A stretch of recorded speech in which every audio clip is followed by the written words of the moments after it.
Terima kasih buat pagi hari ini. Kami telah memuji-muji dan memuliakan Engkau serta menyembah Engkau ya Tuhan. Dan saat ini kami mau mendengar firman-Mu. Urapi firman-Mu dengan kuasa Roh Kudus. Urapi hamba-Mu yang menjadi saluran berkat firman-Mu.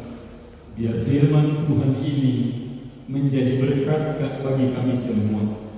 Terima kasih Bapa. Dalam nama Yesus kami berdoa. Haleluya. Amin. Saudara-saudara dipersilakan duduk dan salam untuk kita semua. Salam juga untuk saudara-saudara sekalian yang bergabung dari rumah masing-masing. Tuhan itu Tuhan yang baik untuk semua orang. Itu yang dikatakan oleh Alkitab. Tuhan kita adalah Tuhan yang baik untuk semua orang. Dia baik bagi semua orang tanpa terkecuali. Dia menurunkan hujan untuk semua orang, baik untuk orang jahat maupun untuk orang baik. Dia berikan cahaya matahari juga untuk semua orang, baik untuk orang-orang yang jahat maupun untuk orang-orang yang benar. Orang-orang tidak benar untuk orang-orang yang benar. Karena selama pintu anugerah masih terbuka, kasih Tuhan itu masih ada untuk semua orang di atas bumi ini. Kita semua percaya bahwa suatu hari Tuhan akan menghakimi semua bangsa di bumi. Tapi itu akan terjadi menjelang akhir dari dunia ini. Tapi selama pintu anugerah masih terbuka, kebaikan Tuhan masih bisa dirasakan, masih bisa dialami oleh semua orang. Tapi bagi semua orang yang percaya pada Tuhan dan yang mengiring Tuhan dengan setia, berbahagialah saudara-saudara sekalian, berbahagialah kita semua, karena oleh anugerah Tuhan kita mengenal Tuhan. Mengapa saya katakan oleh anugerah Tuhan kita mengenal Tuhan? Sebab Alkitab mengatakan bahwa Tuhan Yesus Kristus datang dari surga ke dalam dunia ini, bahkan terlahir sebagai seorang anak manusia, karena Dia mau mencari dan mau menyelamatkan semua orang, bahkan Dia menebus semua orang, semua bangsa di bumi dari dosa, agar semua orang bisa kembali kepada Tuhan. Melalui Yesus Kristus kita akan berjumpa dengan Tuhan. Nah, oleh karena itu sekali lagi saya katakan, tetaplah setia di dalam Tuhan, tetaplah berpegang pada perintah-perintah Tuhan, karena semua itu akan membawa kita masuk ke dalam kehidupan kekal bersama Tuhan dalam kerajaan surga nanti. Nah, saudara-saudara yang dikasihi dalam Tuhan Yesus, pagi hari ini kita akan membaca kembali dan merenungkan kembali tentang 10 hukum Allah. Kita akan merenungkan tentang 10 hukum Allah, karena ini sangat penting dalam kehidupan semua orang yang percaya pada Tuhan. Karena dari 10 hukum Allah ini kita belajar dan mempraktekkan tentang mengasihi Tuhan. Dari 10 hukum Allah ini juga kita belajar dan mempraktekkan kasih terhadap sesama manusia di atas bumi ini. Dan perintah-perintah Allah ini adalah perintah yang kudus, perintah yang suci, perintah yang luhur, perintah yang mulia, yang ada dalam kitab suci atau Alkitab. Mari kita buka bersama-sama dalam kitab Keluaran. Kita buka kitab Keluaran pasal 20, mulai ayat 1 sampai dari ayat 1 sampai ayat 17. Itu berisi tentang 10 hukum Allah dan juga tentang keterangan-keterangannya dalam beberapa bagian. Kita lihat apa yang dikatakan oleh Alkitab tentang 10 hukum Allah ini. Lalu Allah mengucapkan segala firman ini, Akulah Tuhan Allahmu yang membawa engkau keluar dari tanah Mesir, dari tempat perbudakan. Firman ini pertama-tama disampaikan oleh Tuhan pada orang-orang Israel melalui Musa. Allah menyampaikan firman ini kepada orang-orang Israel, dan juga firman ini adalah untuk semua bangsa di atas bumi ini. Sebelum Tuhan memperkenalkan, sebelum Allah menyatakan tentang isi firman-Nya mengenai 10 hukum tersebut, Dia sampaikan atau Dia perkenalkan terlebih dahulu, Akulah Tuhan Allahmu yang membawa engkau keluar dari tanah Mesir, dari rumah perbudakan.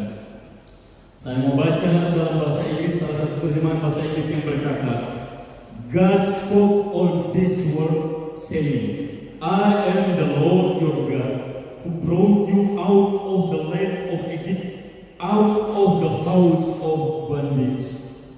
Jadi Allah memperkenalkan dirinya, Dialah Allah kita, Allah yang Maha Kuasa. Dialah yang menuntun umat Israel keluar dari tanah Mesir, dari rumah perbudakan. Kemudian Allah yang membawa orang Israel keluar dari Mesir, dari rumah perbudakan, menyatakan perintah-perintahnya mulai dari ayat 3 dan seterusnya. Jangan ada padamu Allah lain di hadapanku. Ini adalah perkataan Allah. Jangan ada padamu Allah lain di hadapanku. Salah satu terjemahan bahasa Inggris mengatakan begini, You shall have not other God before me. Jangan ada Allah lain di hadapanku. Itu yang merupakan perintah Allah dan merupakan hukum yang pertama dari 10 hukum yang mau dinyatakan oleh Allah. Pertama-tama kepada orang Israel dan juga kepada semua bangsa di bumi, bahwa Dia adalah Allah yang Maha Kuasa, Dia adalah Allah kita, karena Dialah yang menciptakan kita. Dan Dia katakan, jangan ada padamu Allah lain di hadapanku. You shall have not other God before me. Itu yang dikatakan oleh Tuhan. Ini hukum yang pertama. Dan saya percaya kita semua orang-orang yang mengiring Tuhan tidak memiliki Allah lain lagi di hadapan Tuhan. Kita tidak punya Allah lain karena kita hanya percaya kepada Tuhan, Allah yang Maha Esa, Allah pencipta langit dan bumi dan segala isinya. Dia yang menuntun kita sebagai umat-Nya menjalani kehidupan di atas bumi ini, dan Dia yang mau menyelamatkan kita. Dia katakan, jangan ada padamu Allah lain di hadapanku. Lalu ayat 4 berkata, ini hukum yang kedua, jangan membuat bagimu patung yang menyerupai apapun yang ada di langit di atas, atau yang ada di bumi di bawah, atau yang ada di dalam air di bawah bumi. Itu adalah hukum yang kedua. Jangan ada padamu Allah lain di hadapanku, kata firman Tuhan. Baik yang menyerupai apapun yang ada di langit di atas, atau yang menyerupai apapun yang ada di bumi di bawah, atau yang menyerupai apapun yang ada di dalam air di bawah bumi. Jadi Tuhan tidak mau orang-orang membuat Allah lain yang dalam bentuk apapun di atas bumi ini, karena Tuhan yang Maha Kuasa tidak dapat digambarkan dengan bentuk apapun, baik yang ada di langit di atas maupun yang ada di bumi di bawah, dan yang ada di dalam air di bawah bumi, kata firman Tuhan. Ayat 4 ini juga berkata, You shall not make for yourselves an idol. Tidak boleh kita membuat Allah lain, nor any image of anything that is in heaven above, or that is in the earth beneath, or that is in the water under the earth. Allah tidak mau kita memiliki Allah lain, membuat Allah lain dalam bentuk apapun. Nah, oleh karena itu, saudara-saudara yang kekasih, sebagai orang-orang yang percaya kepada Tuhan, kita diperintahkan oleh Tuhan untuk tidak memiliki Allah lain di hadapannya, karena Dia adalah Allah satu-satunya. Di luar Dia tidak ada Allah sama sekali. Sang pencipta langit dan bumi dan segala isinya. Dia adalah Tuhan yang Maha Kuasa. Dialah yang menciptakan alam semesta. Dia menciptakan langit dan bumi dan segala isinya. Oleh karena itu dia tidak mau kita membuat Allah lain yang menyerupai apapun yang diciptakannya di atas bumi ini. Karena Sang Pencipta hanyalah satu. Dialah Tuhan yang Maha Kuasa, Allah Abraham, Allah Ishak, Allah Yakub, Allah Israel, Allah yang kita panggil Bapa, di dalam nama Yesus Kristus, Tuhan dan Juru Selamat semua bangsa di bumi ini. Ayat yang berikut berkata begini, jangan sujud menyembah kepadanya atau beribadah kepadanya, sebab Aku, Tuhan Allahmu, adalah Allah yang cemburu, yang membalaskan kesalahan bapa kepada anak-anaknya, kepada keturunan ketiga dan keempat dari orang-orang yang membenci Aku. Tuhan menyatakan ini sangat jelas, supaya kita tidak menyembah kepada Allah lain di hadapan Tuhan, dan tidak beribadah, tidak melayani Allah lain. Kata firman Tuhan, karena Dia adalah Allah yang cemburu dan yang membalaskan kejahatan ayah kepada anak-anaknya sampai kepada keturunan ketiga dan keempat dari semua orang-orang yang membenci Tuhan. Dalam bahasa Inggris dikatakan, you shall not bow yourself down to them, nor serve them, for I, the Lord your God, am a jealous God, visiting the iniquity of the father of the children on the third and on the fourth generation of those who hate me. Jadi Allah adalah Allah yang cemburu kalau melihat ada orang-orang yang menyembah atau bowing down, menyembah kepada buatan tangannya dan beribadah kepada Allah lain. Kenapa demikian? Karena Allah adalah Sang Pencipta langit dan bumi, dan selain Dia Sang Pencipta langit dan bumi, semuanya adalah ciptaan. Dan mengenai Tuhan Allah yang Maha Kuasa ini adalah benar-benar Allah di atas segala Allah, Allah yang Maha Kuasa. Dan Tuhan tidak mau kita menyembah Allah lain di hadapannya. Dia katakan di sini, Dia akan membalaskan kesalahan bapak-bapak kepada anak-anaknya, bahkan sampai keturunan ketiga dan keempat dari semua orang-orang yang membenci Tuhan. Yang jelas di sini, orang-orang yang menerima hukuman dari Tuhan nanti adalah mereka yang membenci Tuhan. Semua orang yang bertobat kepada Tuhan sudah jelas diterima oleh Tuhan. Seperti contohnya adalah Abraham, yang menjadi bapa dari segala orang percaya. Abraham adalah anak dari seorang penyembah berhala. Tapi Abraham mengenal Tuhan dengan benar, dan dia tinggalkan seluruh penyembah berhala. Dia berjalan mengikuti perintah Tuhan, dan dia mewarisi segala janji yang terbaik dari Tuhan. Dia menurunkan iman percayanya kepada Ishak anaknya, dan Ishak anaknya menurunkan iman percayanya kepada Yakub atau Israel anaknya, dan Yakub menurunkan iman percayanya kepada ke-12 anaknya yang melahirkan 12 suku bangsa Israel yang masih ada sampai sekarang ini. Dan Dialah Allah yang Maha Kuasa, yang punya firman ini, yang diajarkan kepada semua orang percaya, kepada semua bangsa di bumi sampai pada saat ini. Dan Dia mau semua orang hanya menyembah kepadanya, karena Dialah Tuhan yang Maha Kuasa. Yang berikut dikatakan dalam ayat 6 apa yang dilakukan oleh Tuhan pada orang-orang yang menyembahnya, yang setia kepadanya. Tetapi Aku menunjukkan kasih setia kepada beribu-ribu orang, yaitu mereka yang mengasihi Aku dan yang berpegang pada perintah-perintah-Ku. Jadi Tuhan menerangkan di sini, Dia menunjukkan kasih setia-Nya kepada beribu-ribu orang, yaitu mereka yang mengasihi Tuhan dan berpegang pada perintah-perintah-Nya. Sebab Yesus juga berkata, sebagai bukti kita mengasihinya adalah melakukan semua perintah-perintah-Nya. Dalam ayat 6 ini juga dikatakan, and showing loving kindness to the thousands of those who love me and keep my commandments.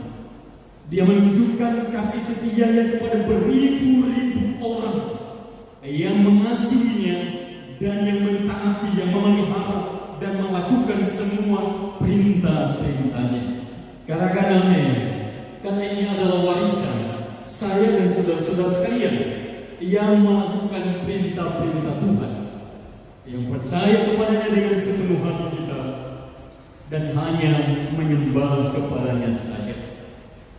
Sekarang kita akan lihat di sini apa yang dikatakan oleh Tuhan yang merupakan hukum yang keempat.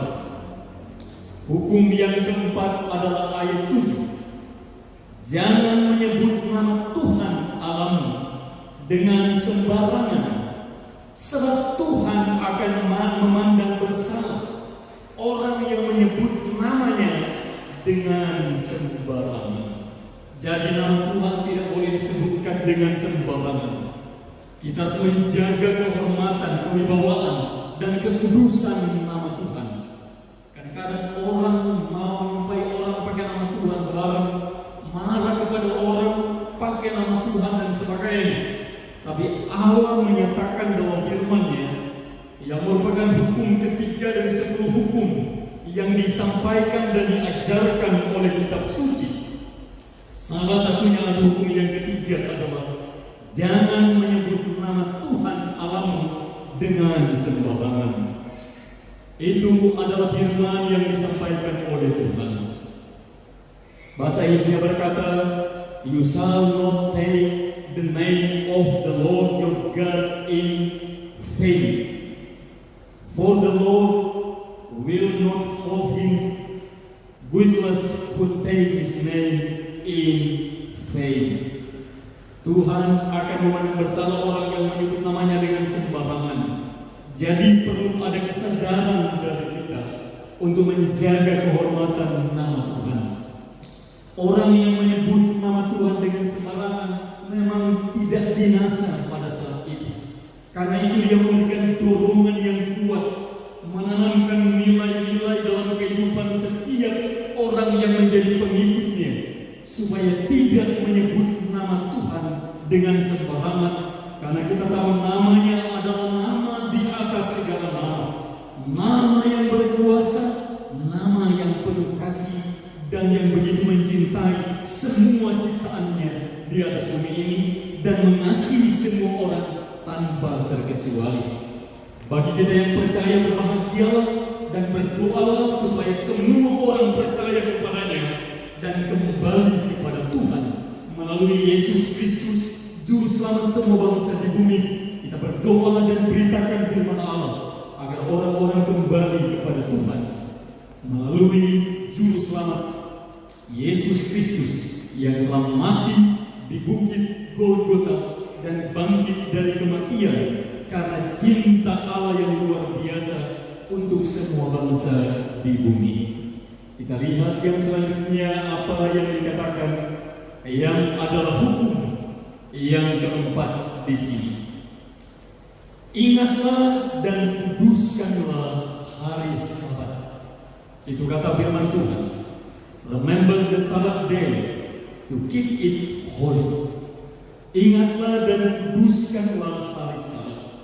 Mengenai hari Sabat, ada orang-orang dengan keyakinan masing-masing menetapkan hari Sabtu sebagai hari Sabat. Itu adalah sah dan tidak dapat digugat oleh siapapun. Tapi ada juga orang-orang yang menetapkan hari Minggu sebagai hari perhentian untuk beribadah kepada Tuhan, yang dianggapnya sebagai sebuah sabat. Itu tidak dapat digugat oleh siapapun. Kenapa dikatakan demikian? Paulus yang menerima ilham dari Tuhan, lain kali kan kita belajar lebih dalam tentang itu. Dia katakan jika ada orang yang menganggap hari tertentu sebagai hari spesial, kira-kira begitu keterangannya, dia harus melakukannya dalam iman. Tapi kalau ada yang menganggap juga semua hari adalah sama, harus melakukannya di dalam iman. Dalam cerita-cerita Alkitab, mulai daripada waktu orang-orang Israel dipimpin oleh Yosua dalam sebuah pertempuran besar dan pertempuran penting di tanah Kanaan. Di situ sudah mau memasuki hari Sabat. Lalu kemudian Yosua bernubuat dan menahan matahari pada tempatnya, dan bulan pun berhenti di lembah Ainon. Dan Alkitab menerangkan peperangan terus berjalan kira-kira 1 hari penuh. Kalau saya menemukan ayat ini, maka saya tahu kalau pada waktu itu sudah ada jam di tangan manusia, atau sudah ada jam yang merupakan pengukur waktu dan penentu waktu di atas bumi ini, maka jamnya akan terus berputar. Yang berhenti adalah matahari dan bulan. Itulah yang berhenti, dalam arti pergeseran waktu sudah terjadi. Nah, dari sini yang lebih penting mau ditunjukkan oleh Tuhan dalam firman-Nya adalah agar orang menghormati Tuhan menyangkut hari Sabat ini, supaya orang mengakui adanya Tuhan yang Sang Pencipta yang telah menguduskan hari Sabat, karena Dia Allah telah menunjukkan satu teladan yang luar biasa, di mana 6 hari Dia bekerja dan pada hari yang ketujuh Dia berhenti dari segala pekerjaannya. Sampai sekarang ini dalam satu sisi belum ada orang yang dapat memastikan umur bumi ini sudah berapa tahun lamanya sejak diciptakan sampai sekarang, karena kita tidak hadir pada zaman penciptaan. Bahkan 1 hari bagi manusia adalah 1000, 1 hari bagi Tuhan, bahkan 1 hari bagi Tuhan adalah 1000 tahun bagi manusia, kata firman Tuhan. Nah, oleh karena itu menentukan perputaran waktu dan sudah berapa lama bumi ini ada, belum ada orang yang sepakat dan sepaham. Ada yang menerangkan sudah 65 miliar tahun yang lalu, bahkan lebih. Ada yang berapa ribu tahun lalu dan sebagainya. Yang jelasnya, karena memang kita tidak tahu sudah berapa umur bumi ini, kita tidak tahu. Yang jelasnya, dalam 1 hari ada 12 jam, 12 jam siang, 12 jam di waktu malam. Dalam 1 minggu ada 7 hari, dalam 1 bulan ada hari-hari yang berubah. Ada yang 28 hari, ada 29 hari, ada 30 hari, ada 31 hari. Itu menurut penelitian yang sudah dilakukan oleh manusia. Kalau saya merenungkan ini dan hitungan waktu itu diukur dari seberapa lama bumi ini berputar mengelilingi matahari dalam 1 bulan. Dan ada juga lain pendapat yang mengukur seberapa lama bulan mengarungi bumi ini dalam 1 bulan dan sebagainya. Tapi yang jelasnya, perhitungan waktu itu yang diangkat dan dijadikan satu teori bagi manusia, itu perlu kita syukuri, karena itu adalah hikmat yang dianugerahkan oleh Tuhan pada para penemu ini. Tapi kita bisa belajar dari situ. Setiap 3 tahun ada perubahan waktu yang terjadi, di mana ada 1 bulan, yaitu bulan kedua yang memiliki angka biasanya 28 menjadi 29, sehingga pergeseran hari bisa terjadi. Apa sebabnya semua ini terjadi? Hanya Tuhan yang tahu. Tapi saya punya keyakinan bahwa seluruh sahabat sudah mengalami, seluruh hari sudah sempat ditenggiri oleh hari Sabat, bila ketentuan waktu tidak pernah berubah mengenai yang ditetapkan oleh Tuhan tentang Sabat ini. Lalu Yesus ketika juga menunjukkan beberapa hal yang luar biasa pada waktu dia mulai memberitakan Injil kerajaan surga sebelum dia mati dan bangkit sebagai juru selamat penebus dosa bangsa di bumi. Maka dia melakukan hal-hal yang baik yang berhubungan dengan kemanusiaan yang ada di depan matanya pada hari Sabat. Waktu orang-orang dan semua pemimpin agama waktu itu tidak melakukan apa-apa karena mereka tidak mau melakukannya, maka Yesus menyembuhkan orang-orang pada hari Sabat dengan satu alasan yang diajarkannya. Manakah lebih penting pada hari Sabat, berbuat baik atau berbuat jahat?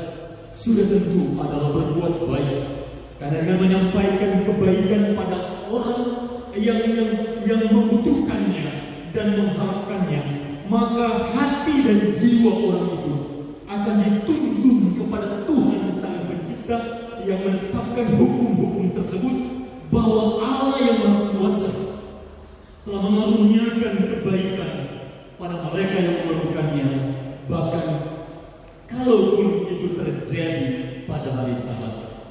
Yang lebih penting di sini adalah Tuhan yang Maha Kuasa. Hari Sabat untuk manusia, kata Yesus, dan bukan manusia untuk hari Sabat. Hari Sabat itu untuk manusia, supaya orang selalu ingat akan Tuhan dan menguduskan hari Sabat itu, sebagaimana Allah sudah bekerja 6 hari lamanya, dan pada hari yang ke-7 dia berhenti. Kita pun harus mengikuti Allah kita yang sudah memberikan teladan bagi kita dan menetapkan ini semua sebagai satu ketetapan di dalam hukum, 10 hukum yang diajarkannya kepada seluruh umat Israel dan kepada semua bangsa di bumi ini. Kita lihat yang selanjutnya apa yang dikatakan oleh firman Tuhan. 6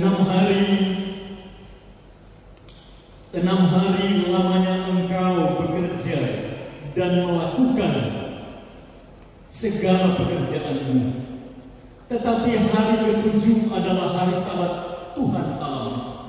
Maka janganlah melakukan sesuatu pekerjaan, engkau atau anakmu laki-laki, atau anakmu perempuan, atau hambamu laki-laki, atau hambamu perempuan, atau hewanmu, atau orang asing yang di tempat kediamanmu. Itu kata firman Tuhan. You shall labor 6 days and do all your work, but the seventh day is a Sabbath. Is a Sabbath to the Lord of your God. You shall not to do any work in it. You nor your son, nor your daughter, nor my servant, nor your female servant, nor your livestock, nor your stranger who is within your gate.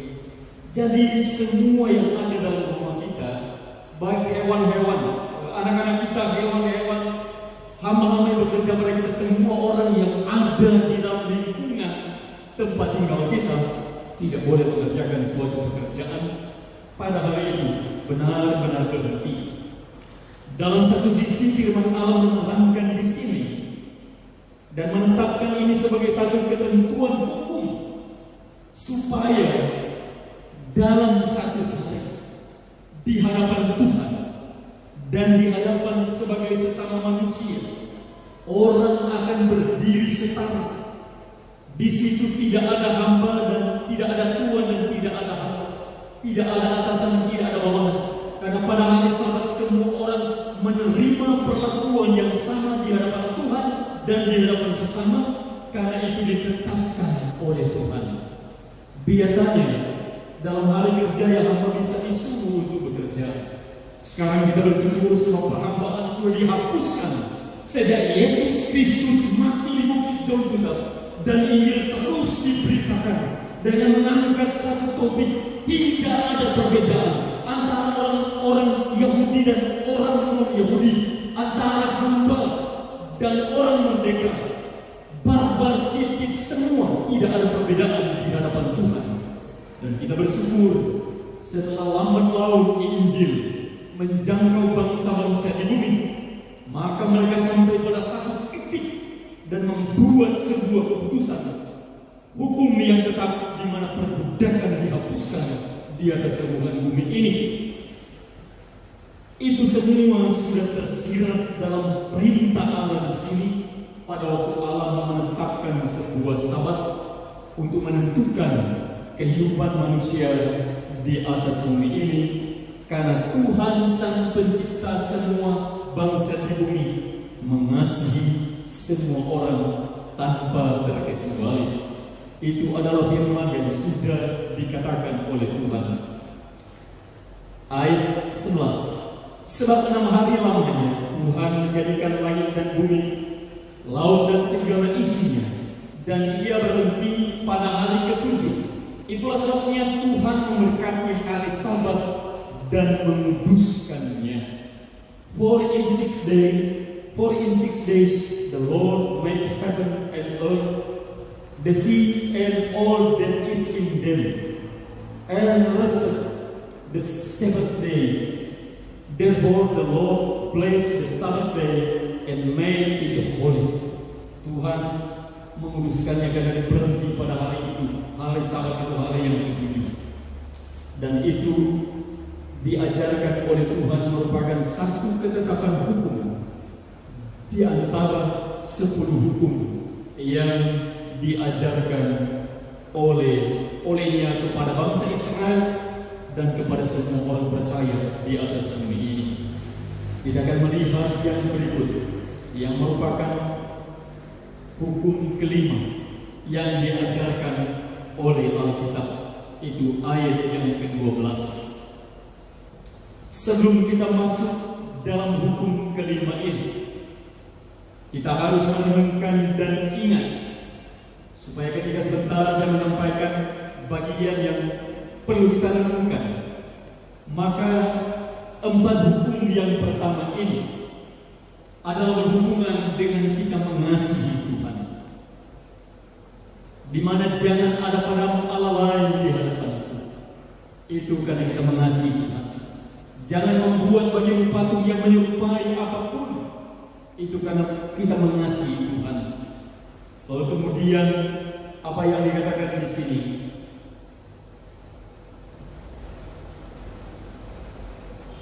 Jangan menyebut nama Tuhan Allah dengan sembarangan. Ingatlah dan kuduskanlah hari Sabat. 4 hukum yang pertama ini adalah berhubungan dalam hal kita mengasihi Tuhan, menghormati Dia, dan menyembah Dia, meninggikan Dia yang adalah satu-satunya Tuhan, Allah yang Maha Kuasa, Pencipta langit dan bumi dan segala isinya. Dan hukum-hukum yang berikut, 6 hukum yang berikut di sini, mulai dari hukum yang kelima sampai yang ke-10, kita akan lihat di sini itu adalah perintah dari Tuhan yang berhubungan dengan kita mempraktekannya kepada sesama manusia di atas bumi ini. Tapi dalam kita mempraktekkan hukum ini kepada sesama manusia, ini adalah bagian dari kita mentaati perintah Tuhan kepada kita. Hormatilah ayahmu dan ibumu, supaya lanjut umurmu di tanah yang diberikan Tuhan Allahmu kepadamu. Jadi dikatakan di sini, hormatilah ayahmu dan ibumu. Itu perintah dari Tuhan. Kita harus menghormati ayah dan ibu yang merupakan orang tua kita. Itu satu perintah yang luar biasa. Honor your father and mother, that your days may be long in the land which the Lord your God gives you. Kalau kita menghormati ayah dan ibu kita, maka hari-hari kita akan panjang, yang akan dikaruniakan Tuhan di tempat di mana kita hidup, atau hari-hari dikaruniakan Tuhan bagi kita itu akan diberkati oleh Tuhan. Kita diberikan umur panjang yang dimaksudkan oleh Tuhan di sini. Lanjut umur kita di tanah yang diberikan oleh Tuhan bagi kita. Salah satu kunci orang bisa memiliki umur panjang, kata firman Tuhan, hormatilah ayahmu dan ibumu. Walau orang tua kita, ayah dan ibu kita, mana orang kampung yang tidak punya pendidikan, tidak mungkin berhasil, saudara mungkin berhasil menempuh dan menyelesaikan pendidikan yang tinggi. Hormatilah ayahmu dan ibumu. Buktinya di bumi ada banyak orang yang menyangkal ayah dan ibunya dalam sepanjang generasi. Mereka malu karena karena orang tua mungkin sangat-sangat sederhana, petani, nelayan dan sebagainya. Tapi Alkitab mengajarkan apapun status sosial orang tua kita, ayah dan ibu kita harus menghormati mereka. Kita harus menghargai mereka. Hormatilah ayahmu dan ibumu, supaya lanjut umurmu di tanah yang diberikan Tuhan Allahmu kepadamu. Honor your father and your mother, that your days may be long in the land which the Lord your God gives you. Dengan menghormati ayah dan ibu kita, ada jaminan dari Tuhan untuk memberikan umur panjang kepada kita. Berbahagialah orang yang mendengar dan yang mau melakukannya. Hukum yang berikut yang merupakan hukum kelima. Jangan membunuh. You shall not murder. Jangan membunuh. Itu adalah perintah dari Tuhan. Pada zaman dulu orang sering membunuh. Bahkan zaman sekarang masih ada juga kejadian-kejadian di mana orang membunuh. Tapi yang merupakan perintah dari Tuhan, jangan membunuh. Ini hukum yang sangat penting yang diajarkan oleh Tuhan dalam kitab suci. Ini hukum yang keenam, jangan membunuh. Kata firman Tuhan, membunuh itu adalah dosa di hadapan Tuhan. Hak yang mengambil nyawa sesama manusia itu adalah hak Tuhan, bukan hak sesama manusia. Tuhan yang berhak atas kehidupan yang dikaruniakannya bagi semua orang di atas bumi ini. Karena itu dia berkata, jangan membunuh. You shall not murder. Ayat yang berikut, jangan berzina. Itu adalah perintah. You shall not commit adultery. Jangan berzina, kata firman Tuhan. Ini merupakan perintah yang sangat penting dan sudah ditetapkan oleh Tuhan dalam kebenaran firman. Sebagai pasangan suami istri perlu memiliki kesetiaan yang tetap perlu dipelihara dengan sebuah kesadaran dan ikatan janji suci dan mulia, kata firman Tuhan. Dan ini hukum yang harus ditaati dan dilakukan oleh semua orang yang mengikuti Tuhan, yang mengikuti Yesus di atas bumi ini. Ayat yang ke-15, jangan mencuri. You shall not steal. Jangan mencuri. Itu perintah dari Tuhan. Perintah yang luar biasa. Dan saya percaya ini pun tidak diuraikan. Kita sudah tahu apa maksudnya, apa tujuan dari Tuhan. Ini sangat jelas bagi kita. Ini perintah yang lurus, yang suci, yang apa adanya, dan tetap seperti ini. Yang berikut adalah jangan mengucapkan saksi dusta terhadap sesama manusia. You shall not give false testimony against your neighbor. Jangan mengucapkan saksi dusta tentang sesamamu manusia. Di bumi ini sering terjadi di mana orang menyampaikan sebuah kesaksian dusta. Alkitab menerangkan juga dalam Alkitab, pada zaman dulu ketika apabila ada seseorang yang tidak disukai kemudian diajukan ke pengadilan, maka muncullah para saksi yang sebenarnya adalah saksi dusta yang menyampaikan kesaksian-kesaksian di pengadilan, sehingga orang yang tidak bersalah harus dihukum. Nah sekarang sebagai hamba Tuhan, saya mau mengingatkan kepada semua lembaga penegak hukum dimanapun saudara-saudara berada.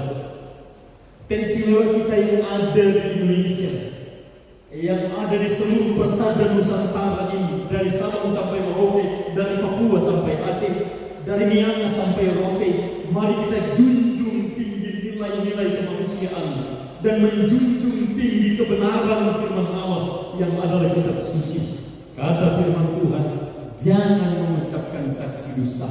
Semua orang Indonesia, kita semua diajarkan oleh firman Tuhan, jangan mengucapkan saksi dusta tentang sesama manusia. Itu adalah perintah dari Tuhan. You shall not give false testimony against your neighbor. Tuhan tidak mau orang mengucapkan saksi dusta, karena dusta yang disampaikan seseorang terhadap lain yang menimbulkan fitnah, mungkin orang itu tidak diseret ke pengadilan, tapi bisa membunuh wataknya, karakternya, nama baik keluarganya dihancurkan dan sebagainya. Itu disebabkan karena sebuah dusta yang disebarkan orang di atas bumi ini. Jadi menyambut, jangan mengucapkan saksi dusta, bukan hanya di pengadilan-pengadilan, tetapi juga dalam kehidupan sehari-hari. Jangan mengucapkan saksi dusta tentang sesama manusia. Kalau sebuah cerita, sebuah perkara belum jelas, tidak usah disampaikan kepada orang lain, karena saksi dusta akan menyebabkan orang dirugikan, dan Tuhan tidak mau orang saling merugikan di atas bumi ini, karena Tuhan menciptakan kita dengan satu tujuan mulia, di mana kita saling membutuhkan untuk saling menopang, saling mendukung, saling mendoakan, paling tidak satu dengan yang lain bagi kemuliaan namanya. Itu hukumnya ke-9. Jangan mengucapkan saksi dusta tentang sesama manusia. Hukum yang ke-10, jangan mengingini rumah sesama. Jangan mengingini istrinya, atau hambanya laki-laki, atau hambanya perempuan, atau lembunya, atau keledainya, atau apapun yang dipunyai sesama. Itu kata firman Tuhan. Tuhan berkata jangan mengingini. Itu perintah. Yang jangan kita ingini, yaitu rumah sesama kita, rumah orang lain, istrinya, hambanya laki-laki, hambanya perempuan, lembunya, keledainya, atau apapun yang dipunyai. Jangan kita ingini, kata firman Tuhan. You shall not covet your neighbor house. You shall not covet your neighbor wife, nor his male servant, nor his female servant, nor his ox, nor his donkey, nor anything that is your neighbor. Tuhan berfirman, jangan mengingini. Kalau kita renungkan ayat ini, di mana Alkitab berkata tentang hukum yang ke-10, itu bisa disingkat saja dalam Perjanjian Baru, jangan mengingini. Tapi di sini ada keterangan yang diajarkan oleh Tuhan kepada umatnya. Pertama-tama Tuhan sampaikan firman ini kepada Musa, dan Musa ajarkan kepada seluruh orang Israel. Dan sampai sekarang firman ini masih ada, karena ini adalah untuk semua bangsa di bumi ini, untuk kita lakukan selama kita masih hidup di bumi ini. Jangan mengingini rumah sesama, jangan mengingini istrinya. Memang tidak ditulis jangan mengingini suaminya. Saya merenungkan ayat ini dan saya mendapatkan sebuah kesimpulan pribadi. Yang mengingini istri orang itu sudah jelas adalah laki-laki. Perempuan mungkin tidak pernah mengingini suami orang, sekedar kagum itu bisa ada. Tapi untuk mengingini, dalam cerita-cerita yang disampaikan dan contoh-contoh dalam Alkitab, di mana ada kasus-kasus terjadi, itu hampir tidak ada. Dan mungkin saya katakan tidak ada. Tapi Tapi yang mengingini istri orang itu selalu ada dari zaman dulu sampai sekarang. Karena itu Alkitab katakan, jangan mengingini istri sesama, kata firman Tuhan. Jangan mengingini, kata firman Tuhan. Lebih dalam lagi kalau kita merenungkan, kalau mengingini istri sesama itu adalah dosa, itu perzinahan, kata firman Tuhan. Dan Alkitab menjelaskan ini dengan sangat baik bagi kita. Selain jangan mengingini istrinya, jangan mengingini juga hambanya laki-laki atau hambanya perempuan, orang-orang yang bekerja di tempat orang lain, jangan diincar-incar. Kecuali dia datang sendiri, kita kerja itu urusan dia. Tapi jangan diincar-incar, jangan dibujuk rayu dan sebagainya. Lempunya, keledainya, atau apapun yang mempunyai sesama, jangan diingini. Bersyukurlah dengan apa yang Tuhan berikan bagi kita. Bersyukurlah dengan pencapaian-pencapaian yang kita miliki. Berjuanglah untuk mengubah kehidupan menjadi lebih baik hari esok dibanding hari ini, dengan tetap berdoa kepada Tuhan.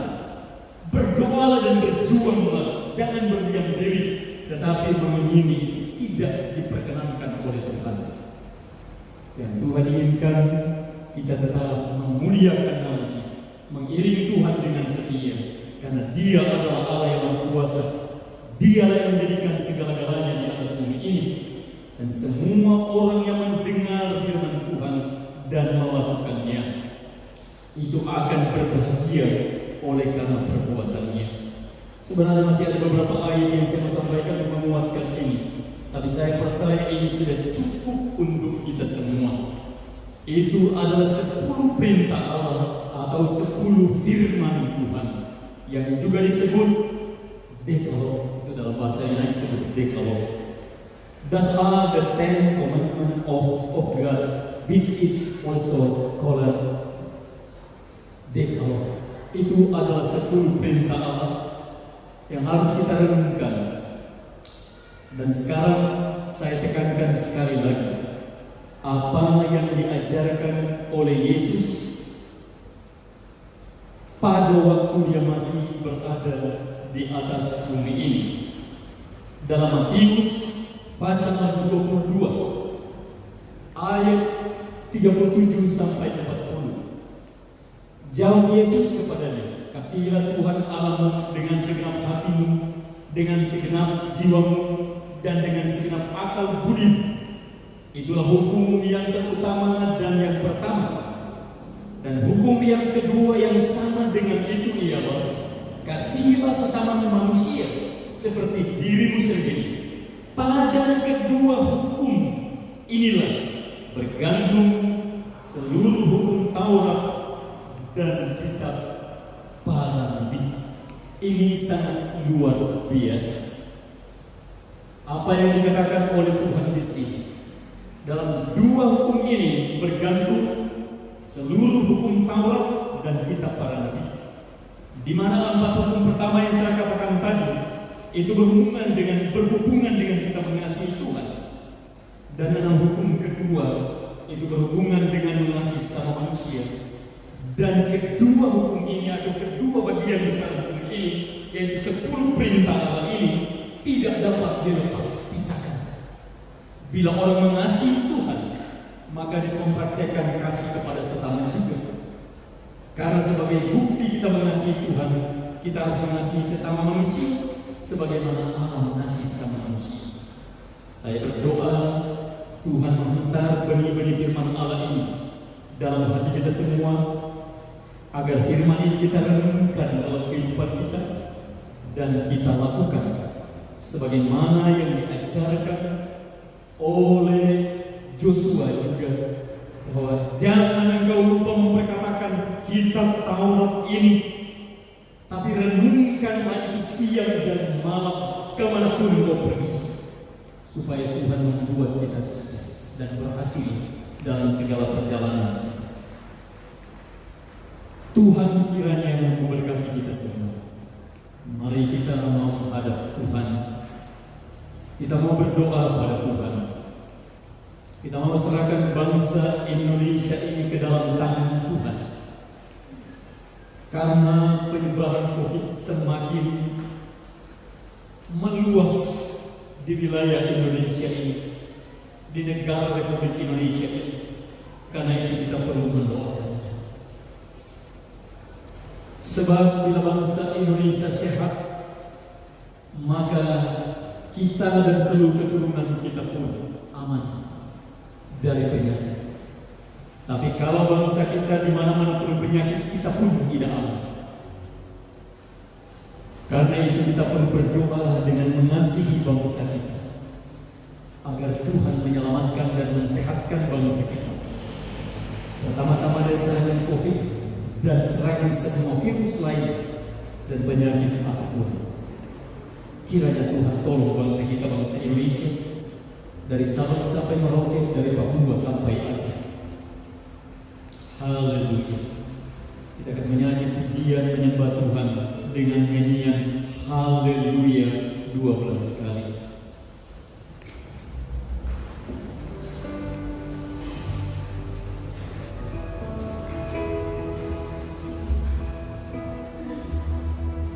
Hallelujah.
Kami agungkan dan tinggikan Engkau Tuhan yang Maha Kuasa.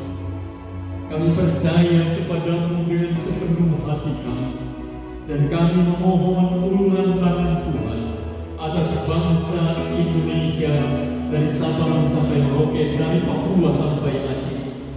Kiranya Tuhan sehatkan bangsa kami. Kami sedang berjuang melawan penyebaran COVID-19 di bangsa kami. Kami hanya bisa berharap kepada Tuhan yang Maha Kuasa, karena kami tahu semua terbuka di hadapan mata-Mu. Dan Engkaulah Allah yang Maha Kuasa dan dapat mengendalikan segala sesuatu. Tuhan, kasihanilah bangsa kami. Kasihanilah rakyat bangsa Indonesia, semua penduduk negeri bersama Nusantara ini. Kami mohon Tuhan lindungi kami semua. Semua yang sedang dirawat oleh karena terpapar COVID-19, dimanapun mereka berada, Tuhan jamah dan sembuhkan mereka semuanya. Kami juga memohon Tuhan jamah semua yang dirawat di rumah masing-masing, semua orang Indonesia. Kami memohon belas kasihan Tuhan, supaya mereka semua atau kami semua dijamah dan dipelihara Tuhan, disembuhkan oleh Tuhan. Kami tahu juga ada virus-virus lain yang mungkin sedang menyebar di mana-mana, dan ada kuman-kuman yang menyebabkan penyakit-penyakit juga yang bisa merenggut nyawa manusia. Kami memohon lindungan-Mu ya Tuhan. Kami bawa bangsa Indonesia dan serahkan ke dalam tangan-Mu. Engkau Allah yang Maha Besar. Kasihanilah bangsa kami, semua orang Indonesia, agar kami dipelihara dilindungi Tuhan dari semua serangan penyakit. Sehatkan bangsa kami, bangsa Indonesia. Tuhan, terima kasih. Kami serahkan pemerintah kami ke dalam tangan-Mu, mulai dari Presiden Joko Widodo, Wakil Presiden Ma'ruf Amin, dan semua jajaran pemerintahan dan seluruh kabinet dan jajaran pemerintahan, dari pusat sampai daerah sampai kampung-kampung, agar diberikan hikmat oleh Tuhan untuk mengatasi pandemi COVID-19 di bangsa Indonesia, dan juga mengatasi semua persoalan bangsa Indonesia dalam seluruh sektor kehidupan, agar bangsa Indonesia dibangun sesuai dengan rancangan Tuhan di surga, sesuai dengan kehendak Tuhan. Dan bangsa Indonesia oleh karena anugerah dan berkat-Mu, kiranya menjadi bangsa yang maju dan bangsa yang hebat, setara dengan bangsa-bangsa yang maju, bangsa-bangsa yang maju yang lain di atas bumi ini. Tuhan, terima kasih. Kami percaya Tuhan mendengar semua doa kami. Kami berdoa secara khusus untuk tanah Papua. Masih ada pertikaian-pertikaian, bahkan peperangan yang terjadi. Semua persoalan yang terjadi di tanah Papua kami serahkan ke dalam tangan Tuhan. Campur tanganlah ya Tuhan, supaya pihak-pihak yang mau berperang semua sadar dan saling merangkul dan mengasihi satu dengan yang lain, sehingga tidak ada lagi peperangan, karena semua orang bersatu hati untuk saling menghormati sebagai sesama ciptaan Tuhan, untuk saling menghormati sebagai sesama manusia, dan saling merangkul satu dengan yang lain, dan bersama-sama bersatu hati membangun bangsa ini, bangsa tercinta Indonesia yang kami kasihi ini, dan nama Tuhan dimuliakan dari Papua sampai Aceh. Tuhan, kami hanya serahkan ke dalam tangan Tuhan. Kami percaya apa yang menjadi rencana Tuhan di tanah Papua untuk bangsa Indonesia, semua itu akan terlaksana. Biar Injil Tuhan Yesus Kristus akan benar-benar bersinar terang dan akan terus diberitakan di seluruh persada Nusantara, di seluruh bangsa Indonesia, dari Papua sampai Aceh. Kami percaya kepada-Mu ya Tuhan, bahwa kasih Tuhan yang telah dicurahkan oleh salib Yesus Kristus di Bukit Golgota akan menyelamatkan semua orang Indonesia, akan merangkul dan menjamah semua orang Indonesia, akan menuntun semua orang Indonesia dalam jalan terang. Tuhan dipermuliakan. Terima kasih Tuhan, terima kasih Tuhan. semua jemaat Israel yang sakit dimanapun mereka berada, yang ada di rumah masing-masing, Tuhan jamah semuanya di dalam nama Yesus. Kami serahkan semua ke dalam tangan Tuhan. Kami tahu Tuhan hadir di rumah masing-masing. Tuhan mendampingi semua jemaat Israel yang sakit di dalam nama Yesus. Tuhan mengenal semua orang yang sakit yang diberitahukan kepada kami. Kami kirimkan doa pada mereka di dalam nama Yesus. Biar semua disembuhkan, baik mereka yang terpapar COVID-19 maupun yang terpapar penyakit-penyakit lain, supaya semua disembuhkan oleh Tuhan. Terima kasih, kami percaya kepada Tuhan, karena kami bersyukur. Tolonglah semua yang ada dalam kesulitan, agar semua bisa keluar dari kesulitan karena ditunjukkan jalan oleh Tuhan. Kami tahu Tuhan memegang tangan kami, Tuhan menuntun kami, Tuhan memelihara kami, dan kami tahu Tuhan memberkati kami. Dan tidak ada yang mustahil bagimu ya Tuhan, supaya kami bisa keluar dari semua persoalan-persoalan yang kami hadapi, dan kasih serta kemurahan Tuhan bisa kami miliki. Karena kami berharap, kami percaya kepadamu dalam nama Tuhan Yesus Kristus. Terima kasih Tuhan, terima kasih Tuhan, terima kasih Tuhan. Kembali kami titipkan dalam doa semua petugas kesehatan, baik dokter-dokter dan perawat-perawat, ke dalam tangan Tuhan, supaya mereka dilindungi oleh Tuhan, dan semua petugas yang berada di garis depan dalam memberantas COVID-19. Lindungilah mereka semua ya Tuhan, berkatilah mereka semua. Terima kasih Bapa, kami percaya untuk mendengar semua doa kami ini, dan Tuhan akan berkati.